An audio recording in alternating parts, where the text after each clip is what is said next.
avoir 10 points où vous allez devoir aller.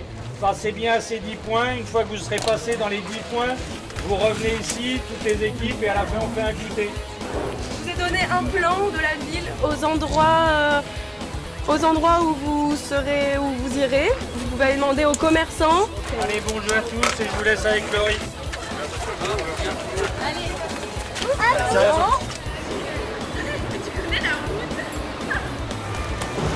Quelle équipe? La A. Ah bah vous êtes là en plus.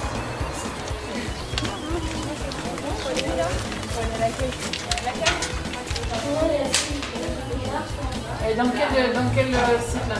Dans le musée ou dans l'église? Il faut noter. D. Mais oui, mais c'est quoi ça?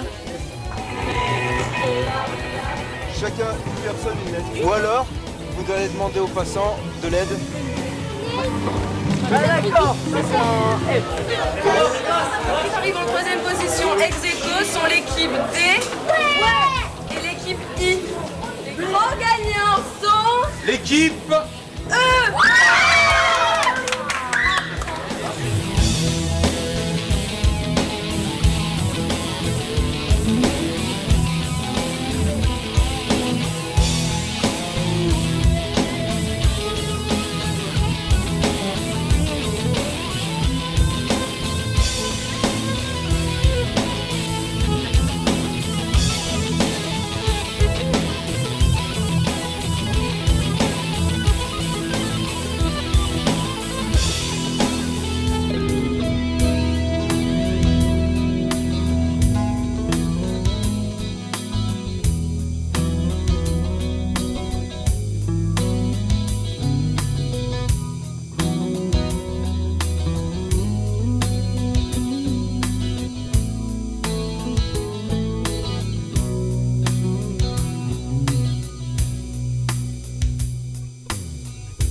Donc je me présente, je m'appelle Marie-Agnès, je suis majeure de police. Vous avez Régis qui est brigadier chef, un autre collègue aussi, deux autres collègues, un gardien à la paix et un brigadier. Nous sillonnons la France entière, c'est-à-dire que tout au long de l'année, nous faisons de la prévention auprès de qui? De jeunes comme vous. Qu'est-ce qu'on entend par addiction? Accro, du verbe accrocher, c'est-à-dire qu'à un moment donné, vous êtes dans la dépendance. Et actuellement, les jeunes, ils sont dans la dépendance. Dans quel genre de dépendance? Autre que ces produits que nous venons de citer. L'alcool, le tabac, ça y est, nous avons vu. Les produits stupéfiants, nous les avons vus. Mais quelque chose que vous affectionnez tous? Non, bien souvent, c'est le portable. Zut, je n'ai pas le portable, demi-tour, on va vite le chercher. Donc effectivement, là, il y a une certaine dépendance qui est d'ores et déjà installée. C'est simple. Je ne vais pas vous dire non, arrêtez avec Facebook, non. Facebook, ça peut être un bon moyen d'échange et tout. Faites attention à ce que vous postez. Changez, si vous avez votre photo sur le profil, je vous encourage à changer la photo. Mettez n'importe quelle photo, un paysage, même pas, ne donnez pas de renseignements personnels. C'est votre vie privée.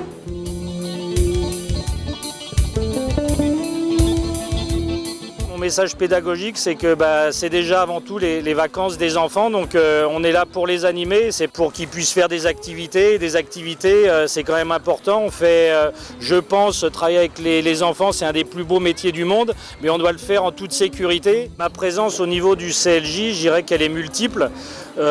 Premièrement, moi, j'ai toujours travaillé avec des enfants, et donc je viens pour travailler avec des enfants, pour donner aussi une autre image de la police nationale, mais aussi pour faire un autre travail que le reste de l'année. Je dirais que le reste de l'année, on est en tenue plutôt répressif, et là on peut apporter aux enfants, mais aussi je dirais aux gens qu'on côtoie au niveau de la plage, au niveau des animations, une autre image de la police nationale. Et puis le CLJ Fréjus-Saint-Raphaël, il faut le dire aussi, c'est un CLJ où tout est mis en œuvre pour que les animateurs, les directeurs et les enfants soient placés dans les meilleures conditions. On a des bateaux, on fait du kayak, on fait des sorties extérieures, et c'est pas dans tous les centres où on peut le faire.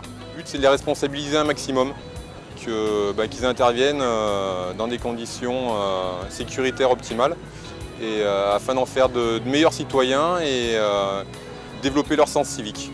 C'est un enrichissement aussi pour moi, parce que c'est vrai qu'on apprend aussi à leur contact. Ça me permet aussi après dans mon quotidien de fonctionnaire de police d'avoir plus d'atouts et de pouvoir mieux traiter certains conflits qu'on peut rencontrer avec les jeunes. Le CLJ permet aux jeunes d'avoir un autre regard sur la fonction de policier.